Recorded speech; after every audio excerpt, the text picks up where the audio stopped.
Snakes, gators, and cane toads. Oh my, living in Southwest Florida is wild. You never know what critter you're going to run into or what critter will run into you.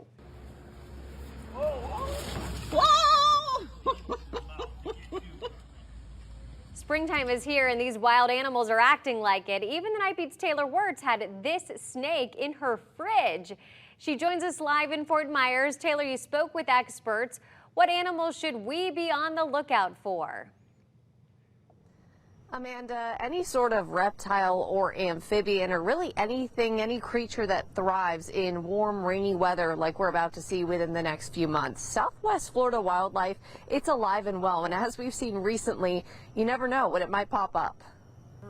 From a gator in a Cape Canal, he was really big, to a rat snake in a Lehigh Acres car, and my own personal horror, a snake in my refrigerator. The creepy crawlers are out and about in Southwest Florida, and Andrew Durso, assistant professor of wildlife biology at Florida Gulf Coast University, says the changing weather is a big reason why. Alligators do move around more during the rainy season, both because they're breeding, but also because wetlands that might have been dry during the winter are filling up again during the summer. That might explain this fella found in Mike Lewandowski's Cape Coral storm sewer. I ran into no gators like that in this neighborhood. This is the first of any kind of any size.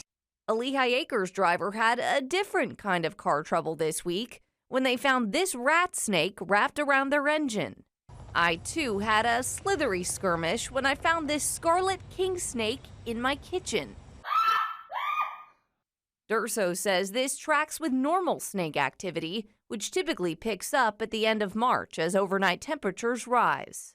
It's never really cold enough that snakes need to hibernate the way that they would in the rest of the country, but they're definitely less active during the cooler, drier season. The poisonous cane toads are also on their way back in the coming months, but there are ways to make it less likely you or your pets will run into them. Cane toads are not native to Florida. If you have a lawn that has more of a mixture of native plants and different grasses and things like that, cane toads don't tend to do as well in those areas. Perhaps the biggest tip, Durso says most of these creatures won't bother you unless provoked. They're so chill and relaxed, and they just ignore you most of the time because they're hoping you won't notice them and that you'll go away.